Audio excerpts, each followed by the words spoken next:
Alors bonjour et bienvenue à cette capsule numéro 2 des notions de biochimie qui va porter sur les protéines et les nucléotides qui font partie de l'ADN et l'ARN.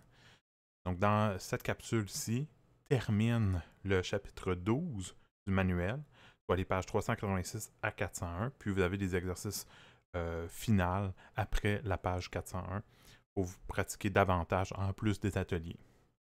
Donc, cette capsule va terminer les notions pour la session. Donc, vous aurez toutes les notions qui sont nécessaires à connaître pour l'examen final. Alors, je commence d'abord par la section protéines qui va être un petit peu plus longue. Donc, on va commencer par parler des acides aminés qui sont le bloc pour former les protéines. Donc, les acides aminés, vous les avez probablement déjà vus en biologie. Donc, côté chimie, les acides aminés possèdent un groupement acide, pourquoi on les appelle acides, et un groupement amine, donc ça vient de là que leur nom est acide aminé. Les acides alpha-aminés naturels sont présents dans les peptides et les protéines d'origine végétale, puis sont comptés au nombre de 22. Donc alpha, pourquoi? C'est que lorsqu'on va regarder la molécule, on va voir qu'il va avoir l'amine en position alpha du groupement carbonyl du COOH, donc de l'acide. La majorité des acides aminés qui sont naturels sont de la série L ou encore S, antihoraire pour ce qui est de la configuration lorsqu'on les écrit sous la formule générale qu'on est habitué, soit la formule 3D. Donc ça, c'est la forme générale. Vous avez l'amine, qui est en position alpha du carbonyl du COOH, donc c'est pour ça qu'on dit alpha-aminé. Vous avez un H et vous avez une chaîne R qui varie selon l'acide aminé que nous avons. Donc ça, c'est sous la forme 3D, mais comme pour les glucides, les acides aminés sont souvent représentés sous la projection de Fischer. Donc dans la projection de Fischer, ce qu'on voit, c'est qu'on a l'amine, le COH, le H et la chaîne de carbone R, qui est une chaîne qui peut contenir des fonctions variées, que je vais vous parler par la suite. Donc le A, c'est vraiment ce qui différencie les 22 acides aminés naturels et les acides aminés qui sont non naturels également. Donc les acides aminés sont classés sous la nature de leur chaîne latérale, donc la chaîne R, qui est carbonée. Elle peut être hydrophobe, hydrophile, donc hydrophobe qui n'aime pas l'eau, hydrophile qui aime l'eau, acide ou basique. Et on les symbolise par un code à 3 lettres ou encore par un code à 1 lettre plus récemment. Donc, je vous présente ici les acides aminés naturels. Vous n'avez pas à les apprendre par cœur. Je vais juste vous les montrer.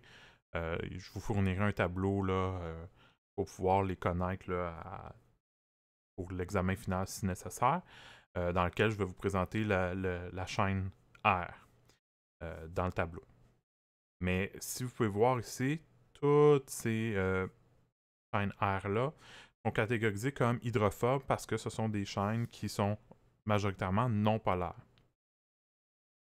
Vous avez ensuite les acides aminés ici, qui sont hydrophiles, donc qui ont des chaînes latérales qui sont polaires maintenant, donc avec des groupements tels que OH, le soufre, le sélénium qui fait dans la même famille que l'oxygène comme le soufre.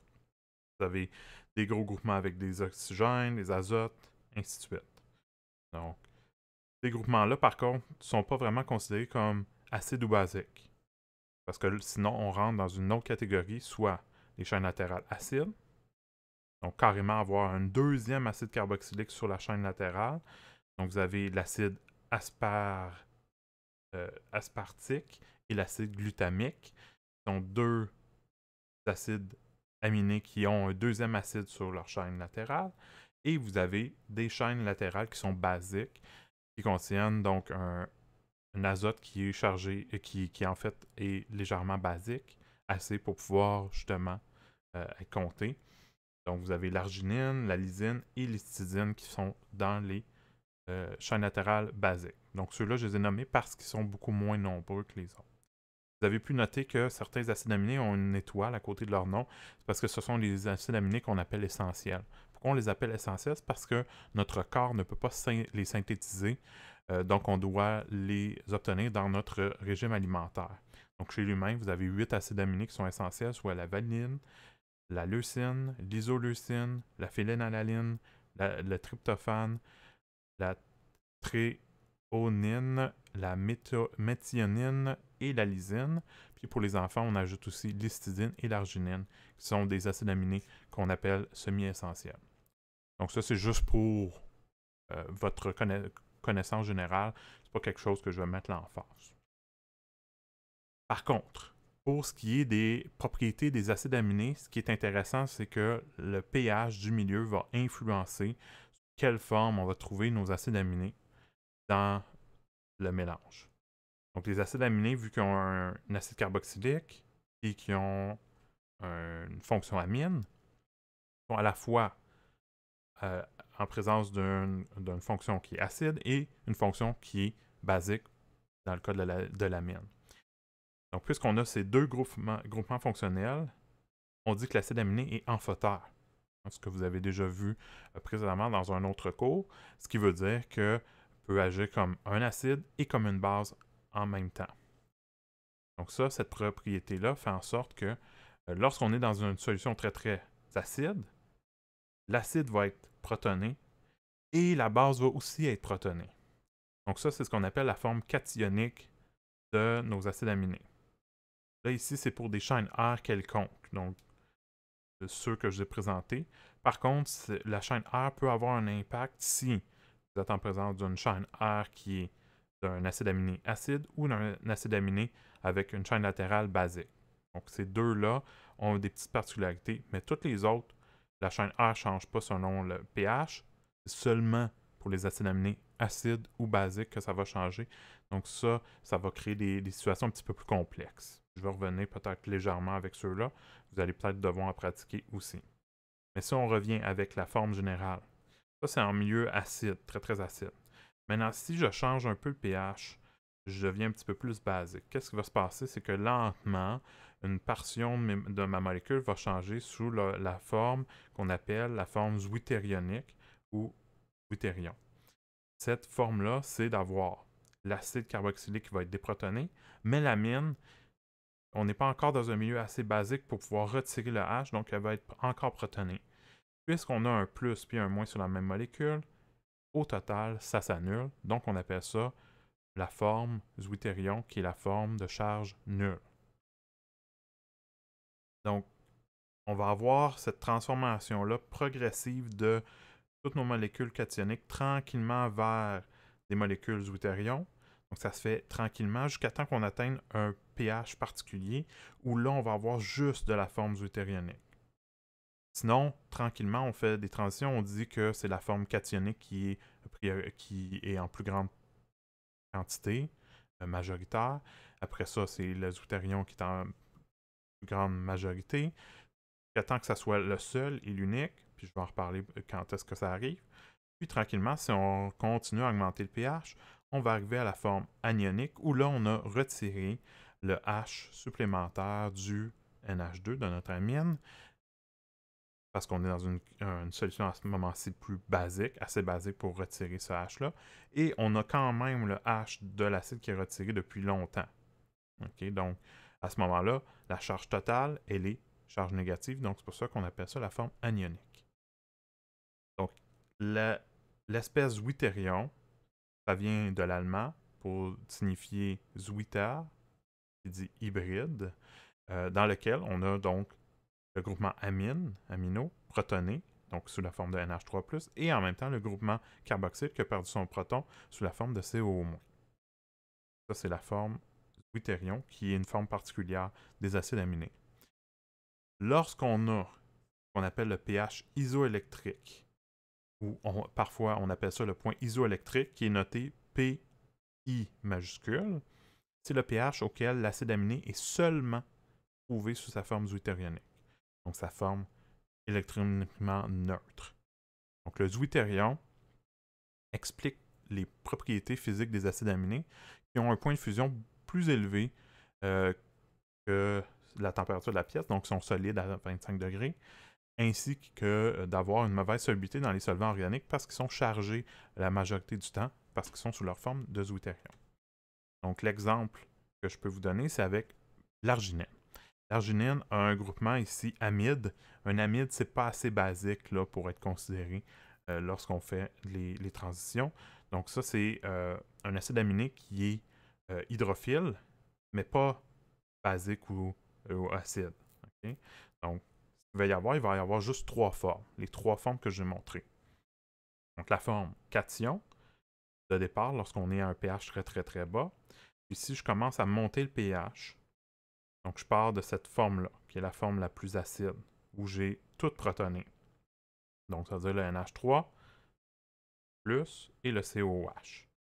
Maintenant, si j'augmente en pH à 2,02, je suis rendu à avoir une transition de 50-50 entre la forme cation et la forme de zwitterion. Ça veut dire que en bas d'un pH de 2,02, j'ai une grande majorité de la forme cation, tandis que après 2,02, j'ai la grande majorité de la forme zwitterion, qui, elle, a encore le NH3+, mais a le CO-. Par contre, ici, étant donné que je n'ai pas un groupement basique ou un groupement acide, je ne touche pas rien à ma chaîne latérale. À un PI, donc le pH, qui est de 5,41, ça correspond à notre point isoélectrique ou pH isoélectrique. C'est le pH auquel on a seulement la forme zwitterionique. Donc à 5,41, j'ai juste cette forme-là à 100%. Par contre, si je continue à augmenter le pH, je me rends à 8,80. C'est là que la majorité de la molécule va commencer à basculer sous la forme d'anion, donc la forme anionique. Donc, où là, la charge totale est une charge -1. Pourquoi? Parce qu'on retire pas juste le H du COH, qui est maintenant CO- depuis un petit bout, mais aussi le NH2, auquel on a retiré le H qui était précédemment là, sous la forme de NH3. Donc, on revient à une amine normale. Donc, ça, c'est les 3 grandes formes que vous allez vous retrouver dans la majorité des acides aminés. Maintenant, si vous avez un acide aminé qui a une chaîne latérale acide ou basique, vous allez avoir une forme supplémentaire. Soit une forme avec une forme de charge 2- ou une forme de charge +2. Tout dépendamment si on parle d'une forme avec une chaîne latérale acide auquel on peut enlever le H.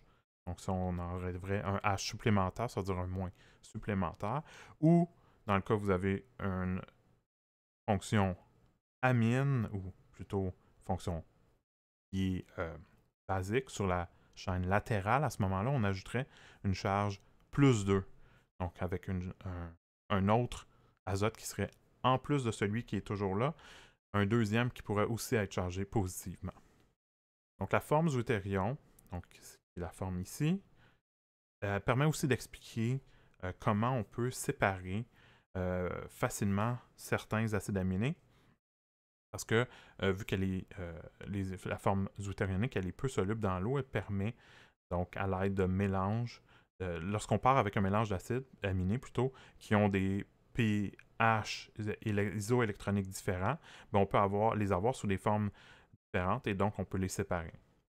Je vous montre ici un tableau des différents pKa pour les acides. Donc, c'est auquel le pH, auquel on enlèverait le H de façon majoritaire, donc du COH. Puis vous avez aussi les pKa pour le NH3 qui est en alpha. Donc, lorsqu'on enlève de façon majoritaire le H de notre amine. Maintenant, vous avez aussi certains qui ont un pKa pour leur chaîne latérale, soit les deux qui sont avec des acides sur leur chaîne latérale, et vous avez aussi ceux qui ont des formes basiques de leur forme latérale également. Donc ça ajoute, comme je vous dis, une 4e forme, puisqu'on doit considérer aussi le pKa de cette fonction-là sur leur chaîne latérale. Vous avez également ici les PI, donc le pH auquel on trouve de façon unique la forme de zwitterion. Ici, c'est juste pour vous expliquer brièvement là, comment on arrive à avoir ce pH-là. En fait, c'est que le pKa que je vous ai présenté précédemment, c'est que c'est à la forme de points de demi-équivalence. Hein, le pH est égal au pKa. C'est pour ça qu'on a un mélange de 50-50 entre nos formes qui sont un à côté de l'autre. Donc, par exemple, la forme anionique et la forme zwitterionique. Pourquoi on arrive à un mélange de 50-50 quand je vous parle d'un pH de, par exemple, tantôt on avait 2,02? Mais c'est parce que au pKa, je vous rappelle, vous avez la demi-équivalence. Donc, vous avez autant de la forme de départ que de la forme par la suite où on a retiré un H supplémentaire. Maintenant, le PI, le point isoélectrique, c'est comme le milieu entre le pKa de l'acide et le pKa de la base. Donc, c'est ce qu'on a comme calcul pour trouver le point isoélectrique. C'est vraiment ça, c'est le point milieu entre les deux pH, donc soit de l'acide et de l'amine de notre acide aminé. Donc, de façon générale, comment on pourrait se retrouver, c'est que le pH, quand il est plus petit que le PI, notre charge effective va être positive. Quand le pH est égal au PI, c'est qu'on a seulement la forme zwitterionique, donc la charge effective est de 0. Puis, lorsqu'on a un pH qui est plus grand que le PI, on commence à avoir des charges effectives négatives. Évidemment, vous avez quand même à considérer qu'autour du PI, vous avez la forme qui est neutre.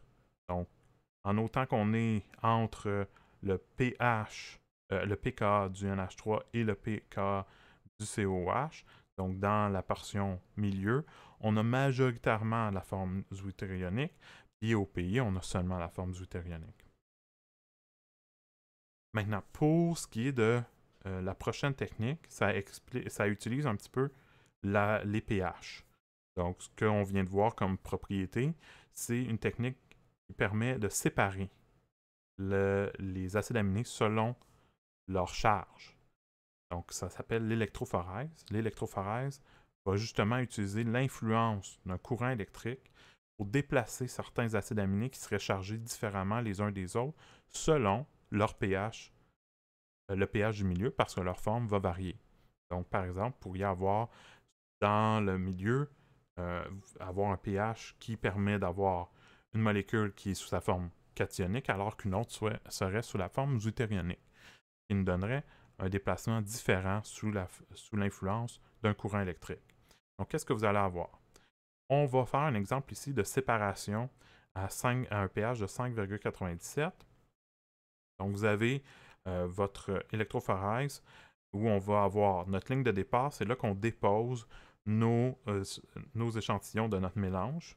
Donc, c'est là qu'on va avoir plusieurs acides aminés qui sont déposés là. Un petit peu comme la CCM, hein, vous déposez vos échantillons sur votre ligne de départ. Par contre, ce qu'on va avoir ici, c'est qu'on va avoir une cathode d'un côté, donc la portion négative, et vous avez l'anode de l'autre côté, portion positive. Qu'est-ce qui va arriver, c'est que là, on va avoir ici, dans l'exemple qui est là, on va utiliser l'asparagine, l'analine et la lysine. Et on va regarder donc l'acide asparatique, excusez-moi. Qu'est-ce qui se passe avec lui? Si on regarde à 5,97, selon le tableau, on voit qu'il va être sous la forme avec le COO- sur sa charge latérale, le CO- sur l'acide aminé normal et le NH3 sous la forme le NH2 plutôt, sous la forme de NH3+. Ça fait qu'on a un total de -1 ici. Donc, ce n'est pas la forme zwitterionique, c'est une forme anionique pour le ASP.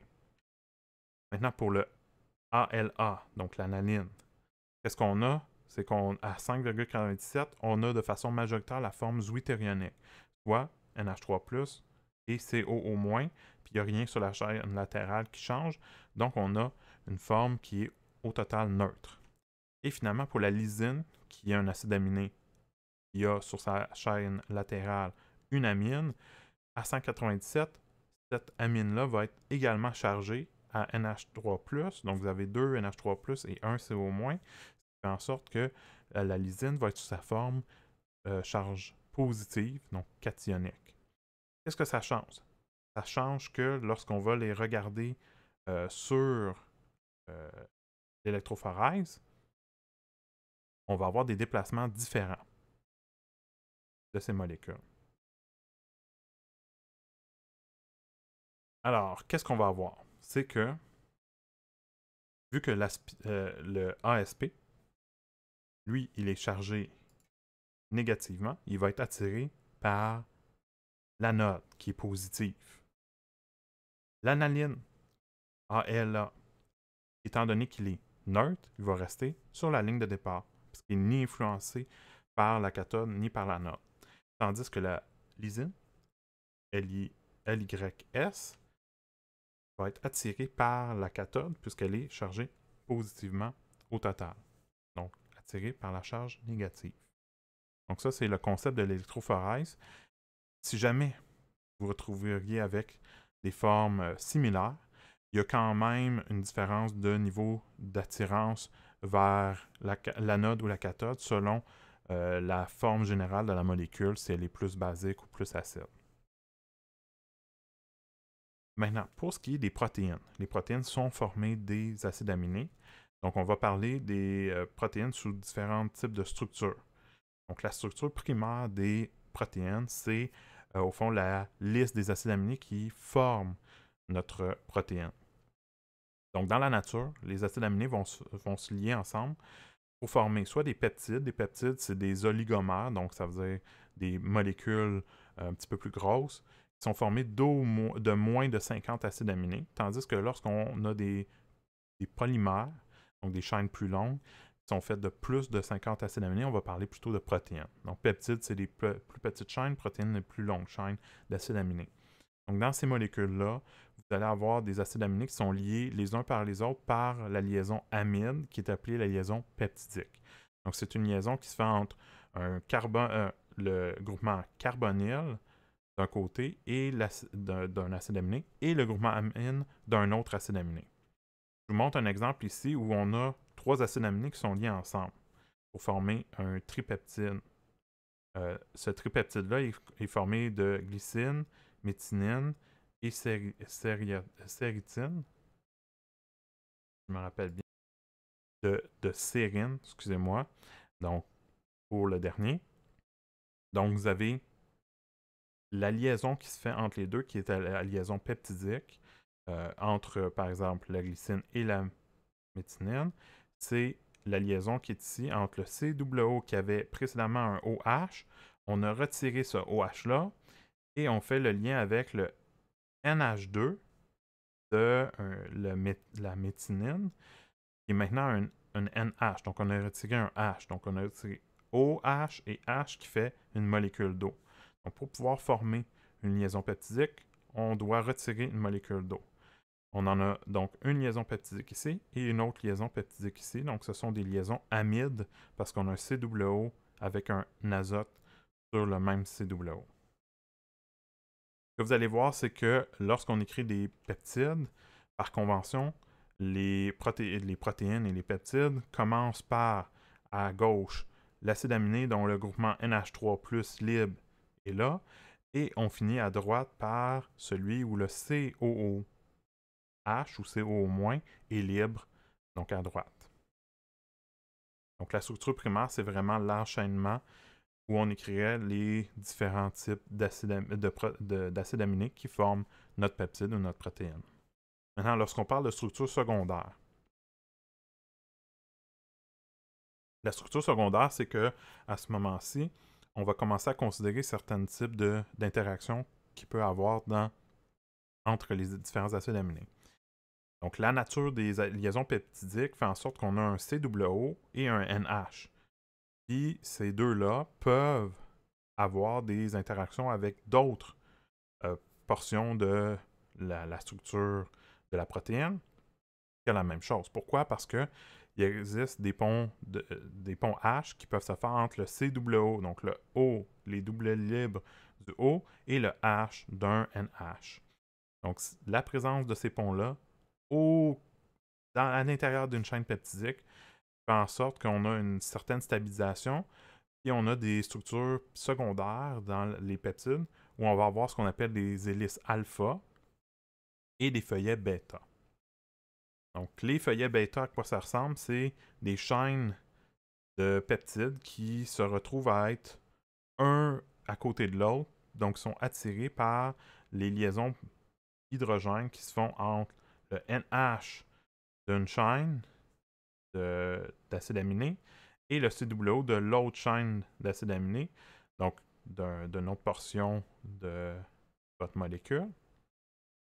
Donc, ce qui fait en sorte que, puisque ça peut se retrouver à des intervalles réguliers, ces types de liaisons-là, ben, les liaisons H vont se faire de façon assez bien.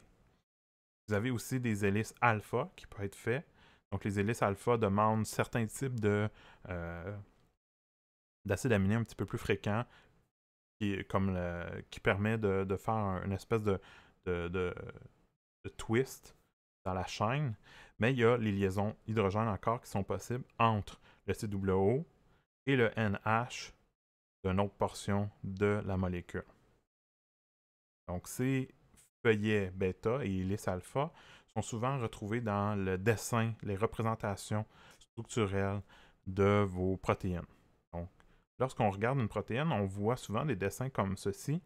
C'est là qu'on voit les hélices alpha, les feuillets bêta dans notre protéine. Et là, c'est là qu'on arrive à la structure tertiaire. La structure tertiaire, c'est lorsqu'on prend tous ces types de feuillets bêta et les alpha qui sont liés ensemble par d'autres chaînes de portions de séquences d'acides aminés où il n'y a rien de particulier. Puis, on regarde un petit peu comment ces feuillets bêta-là, ces hélices alpha-là se retrouvent entre eux. Okay? Donc, en plus des interactions qu'on vient de voir dans la structure secondaire, il y a d'autres interactions fortes qui peuvent se faire entre certains acides aminés particuliers. Donc, qui se retrouvent à différents endroits dans votre chaîne. Donc, par exemple, dans un hélice alpha, on a certains types de groupements de la chaîne latérale, de certains acides aminés. Puis dans un autre, on a d'autres acides aminés qui peuvent interagir avec ceux de l'autre hélice alpha. Donc, on va commencer à avoir des recouvrements, des repliements de la chaîne peptidique pour pouvoir les associer ensemble, ces acides aminés-là, même s'ils sont loin dans la chaîne, techniquement. Donc, il y a un repliement qui se fait, souvent qu'on appelle une forme globulaire tridimensionnelle, nommée la structure tertiaire. Les types d'interactions que vous allez avoir dans la structure tertiaire peuvent être énumérés sous cette portion-là de description, soit les interactions hydrophobes, que vous voyez ici. Donc, ce sont des chaînes non polaires qui se retrouvent entre elles, donc qui font des interactions, comme on a vu London, par exemple. Vous avez des interactions hydrophiles, donc tous les acides aminés qui sont hydrophiles, très polaires, vont interagir par exemple avec des molécules très très polaires, telles que l'eau. Vous allez avoir des liaisons parfois ioniques. Un CO au moins d'une portion d'une chaîne peut interagir avec un NH3+ d'une autre chaîne. Donc, si vous avez une portion qui est acide avec une portion qui est basique, vont se retrouver. Vous avez les ponts hydrogènes qui peuvent se faire, oui, dans la chaîne telle qu'elle, mais aussi entre différentes portions de chaîne de votre protéine. Et vous avez aussi ce qu'on appelle les ponts disulfures. Donc, les ponts disulfures se font avec ce qu'on appelle la cystéine. Donc, la cystéine a un soufre qui peut facilement se lier avec un autre soufre. Puis ça, c'est un type de lien très, très, très fort qui se fait. C'est un type de lien, par exemple, qu'on retrouve dans les cheveux, etc. Donc, dans des molécules qui peuvent être très, très fortes. OK? Donc, les protéines qu'on appelle globulaires contiennent justement beaucoup, beaucoup d'acides aminés hydrophiles, contrairement aux protéines fibreuses. Puis, ça fait en sorte qu'ils ont une plus grande solubilité dans l'eau, contrairement aux protéines fibreuses, qui, eux, sont plus linéaires.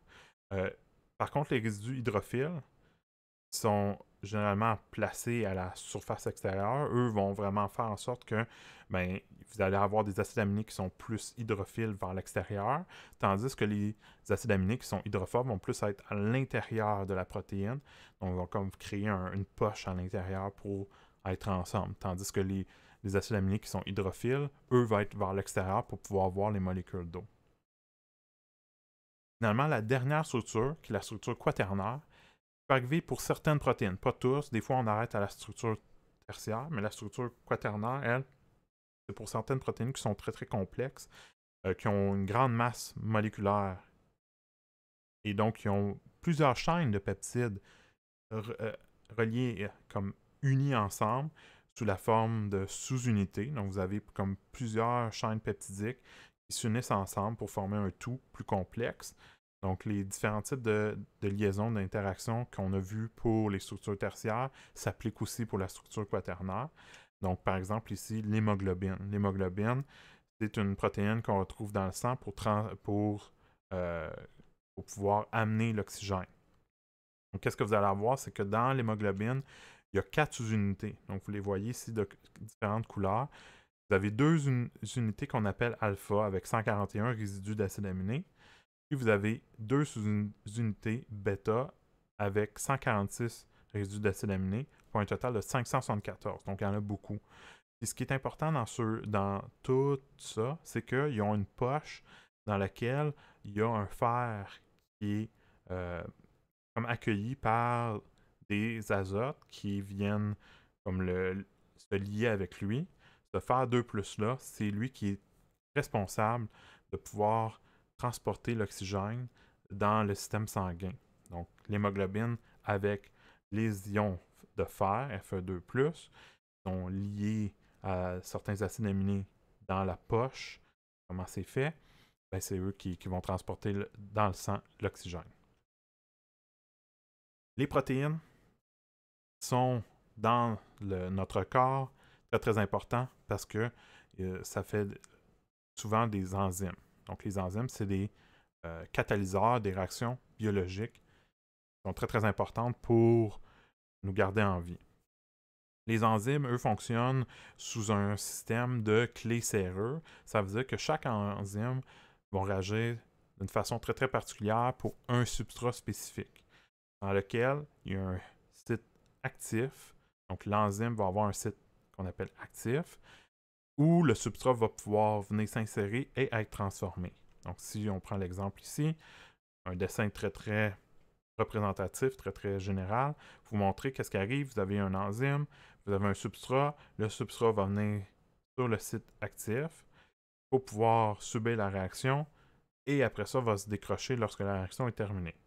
Donc par exemple, vous avez une liaison glycosidique qui doit être brisée. Ben, il va y avoir une enzyme particulière pour briser ce type de liaison-là. Donc vous allez avoir votre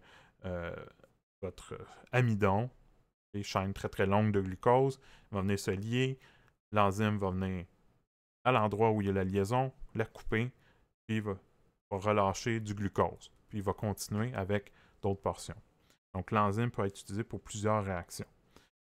Si jamais on a un médicament qui veut intervenir sur une enzyme, donc on veut inhiber certaines actions de certaines enzymes, on peut utiliser des inhibiteurs, excusez-moi, tels que les inhibiteurs compétitifs réversibles, compétitifs irréversibles ou incompétitifs.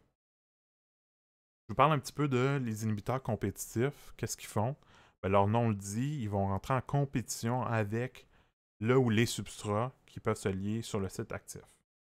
Par contre, si ils n'ont pas la bonne structure, ils ne réagiront pas avec l'enzyme. Donc, ils vont juste venir se lier, mais ils ne réagiront pas. Donc, vous voyez ici un inhibiteur qui arrive, qui vient sur le site actif. Il n'a pas la bonne forme, mais il peut se lier. Fait qu'il va rester là jusqu'à temps soit qu'on l'enlève ou il va rester là indéfiniment. Donc ça, c'est les deux possibilités. Vous avez, s'il reste là indéfiniment, qui ne peut pas revenir en arrière pour se décrocher, vous avez à ce moment-là un type qui est irréversible. Par contre, si on peut revenir à l'arrière, vous voyez ici la flèche qui revient à l'arrière, à ce moment-là, on aurait un type réversible. peut se décrocher, puis à ce moment-là, le substrat pourrait venir prendre sa place. Donc ça, c'est deux possibilités pour pouvoir empêcher un substrat de venir facilement sur le site actif. On peut carrément bloquer le site actif.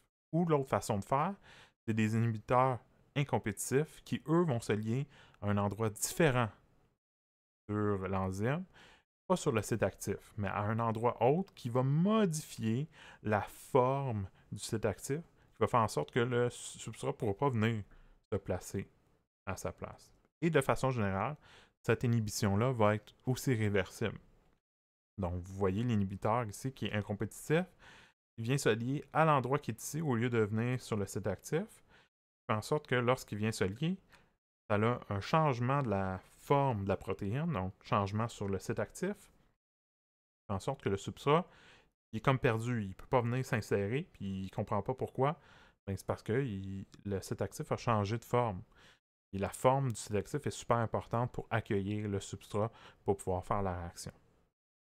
Donc ça, c'est des types d'inhibitions qui peuvent être utilisés par des médicaments, par exemple, pour pouvoir agir sur des enzymes. Maintenant, on rentre dans la deuxième portion pour la capsule d'aujourd'hui, soit la notion des nucléotides qui sont présents dans l'ADN et l'ARN. Les nucléotides sont faits de bases azotées. Donc, les bases azotées des acides nucléiques sont au nombre de 5. Vous avez les groupements, ceux qu'on a dans la catégorie des purines, qui sont l'adénine et la guanine. Donc, ça, ce sont les deux qui sont ici. Donc, généralement, l'adénine notée comme un grand A, la guanine notée comme un grand G. Pour les pyrimidines, vous avez la cytosine notée comme un grand C. Vous avez la thymine notée comme un grand T, qui est dans l'ADN. Et vous avez l'équivalent de la thymine pour l'ARN, soit l'uracile, qui est noté comme un grand U. Donc, la différence entre l'ADN et l'ARN pour les bases azotées, c'est que vous avez dans l'ADN, vous avez la thymine, qui est un grand T, et vous avez l'uracile, son équivalent, dans l'ARN, grand U. Donc, pour construire les nucléotides, vous avez besoin plutôt pour construire un ribonucléoside qui est dans l'ADN, il faut créer un lien N-glycosidique entre la base azotée et un ribose, ou encore un désoxyribose pour l'ARN. Donc, qu'est-ce qu'on va avoir? C'est qu'on va avoir un bêta-D-ribofuranose. Donc, ça, c'est notre ribose, qui va venir se lier. Puis là, ici, le OH que j'ai encerclé, celui-là ne serait pas présent pour le désoxyribose. Ça veut dire qu'on a un OH de moins dans le désoxyribose de l'ARN. Donc, pour l'ADN, vous avez le OH qui est là, mais pas pour l'ARN, pour le glucose qui serait utilisé dans le nucléotide. Qu'est-ce qu'on va prendre? On a une base azotée. Ici, j'ai mis l'adénine, mais on aurait pu prendre une des 5 autres bases azotées. Puis, qu'est-ce qui va arriver? C'est qu'on va former un lien entre l'azote qui se trouve ici, on va lui enlever son H, et on va enlever le OH qui est ici pour former une liaison N-carbone avec le carbone qui avait le OH sur le carbone anomérique de notre ribose. Ça forme donc ce qu'on appelle un nucléoside. Ce nucléoside-là, par la suite, il doit pouvoir devenir ce qu'on appelle un nucléotide. Donc, pour devenir un nucléotide, il faut estérifier la fonction de l'alcool 5 de notre ribose ou de notre désoxyribose, tout dépendamment si c'est l'ADN ou l'ARN, avec une molécule d'acide phosphorique, ce qui devient un nucléotide lorsqu'on ajoute un PO4 2- ici au bout à la place d'avoir un OH. Et donc, à ce moment-là, on a un nucléotide. Puis un nucléotide, c'est ce qui va rentrer dans la chaîne de l'ADN ou de l'ARN pour encoder notre message. Donc, ce qu'on a, on a un groupement phosphate qui est lié par un ester phosphorique avec notre déribose, qui, lui, est lié à notre base azotée par une liaison N-glucosidique. Maintenant, qu'est-ce qu'on a? C'est que pour pouvoir faire notre structure de l'ADN, on prend nos nucléotides, Ils sont liés entre eux dans l'ADN en formant des liaisons entre le phosphate de la position 5 et le groupement OH de la position 3 d'un autre nucléotide. Donc, du ribose de notre autre nucléotide, on vient lier notre phosphate avec le OH qui était là précédemment pour libérer une molécule d'eau, évidemment. Donc, on enlève le H et le OH du même coup. Donc, l'ADN, c'est formé par deux brins de polynucléotides, donc une chaîne de nucléotides, qui est enroulée en spirale l'un avec l'autre dans une double hélice. Les deux brins sont dans des directions opposées et sont liés entre eux par des liaisons hydrogènes. Comment? C'est parce que à chaque fois que vous avez une base azotée d'un type, vous allez avoir son complément de l'autre côté dans l'autre brin. Par exemple, la base azotée adénine, le grand A, elle est complémentaire avec la thymine. Vous voyez ici, elle peut faire toujours ces ponts hydrogènes-là, toujours de la même façon. Tandis que la base azotée guanine, elle est complémentaire avec la cytosine, qui peut faire des ponts hydrogènes de cette manière-là. Donc, les deux brins de la double hélice d'ADN ne sont pas identiques, mais plutôt complémentaires pour pouvoir faire les ponts hydrogènes, puis c'est ça qui fait qu'on a notre hélice. Pour utiliser l'information qui vient de l'ADN et de l'ARN, cette information-là, elle doit être décodée afin d'être utilisée pour la biosynthèse des différentes protéines qui sont nécessaires pour les vivants. La façon dont c'est noté, donc nos brins d'ADN, va avoir nos bases azotées, donc par exemple, grand A, grand C, grand G, grand T. Et qu'est-ce qu'il va arriver, c'est qu'il va avoir des enzymes qui vont venir lire, vont pouvoir savoir, OK, c'est quoi l'autre qui devrait se retrouver. Donc, l'ARN va se retrouver avec les bases azotées complémentaires. Il va être, par exemple, si on voit un A sur l'ADN, ça va être un U sur l'ARN. Si on voit un T sur l'ADN, on va avoir un A sur l'ARN. Si on voit un C sur l'ADN, ça va être un G sur l'ARN. Et si on voit un G sur l'ADN, on va avoir un C sur l'ARN. Une fois qu'on a ces acides aminés-là dans l'ARN, c'est eux qui vont nous dire, par groupe de 3, qu'on appelle un codon, qu'est-ce qu'on doit avoir comme acide aminé. Donc, vous voyez ici les types de codons. Donc, UUU, c'est pour la phénylalanine, par exemple. Et ainsi de suite. Donc, vous avez tous ceux qui commencent par U, qui ont comme deuxième lettre un U, un C, un A ou un G. Et vous avez la troisième lettre qui peut être U, C, A ou G, même chose. Donc, selon ce qu'on a comme ADN, vient transcrire notre ARN, c'est avec l'ARN qu'on va pouvoir savoir, avec le tableau que je vous ai présenté, à quel acide aminé ce type de codon-là représente. Donc, par exemple, ici, glycine, vous avez la sérine, l'analine, ils vont se lier tranquillement. Donc, les acides aminés vont venir se lier pour former des liaisons peptidiques afin de former un peptide, donc notre protéine. Donc, c'est là-dessus que se termine donc l'information sur les protéines et l'ADN, l'ARN. Donc, ça termine aussi tout ce qui est vu dans le cours de chimie organique 2. J'espère que vous avez apprécié, malgré que ça ait été fait à distance. Donc, si vous avez des questions, n'hésitez pas à communiquer avec moi. Je vous invite fortement à faire des exercices dans l'atelier, qui est en lien avec les notions de biochimie. Mais aussi, je vous invite à faire les exercices qui se trouvent dans votre cahier manuel de chimie organique dans le chapitre 12, qui porte sur les notions de biochimie. Comme on a pratiquement tout couvert, donc vous pourriez faire presque tous les exercices, des exercices supplémentaires. Puis, je vais aussi mettre des exercices récapitulatifs qui vont vous permettre de pratiquer davantage certaines notions qu'on a vues un petit peu plus tôt dans la session. Sinon, si vous avez des questions, n'hésitez pas à communiquer avec moi. Je suis là pour essayer de vous aider le plus possible.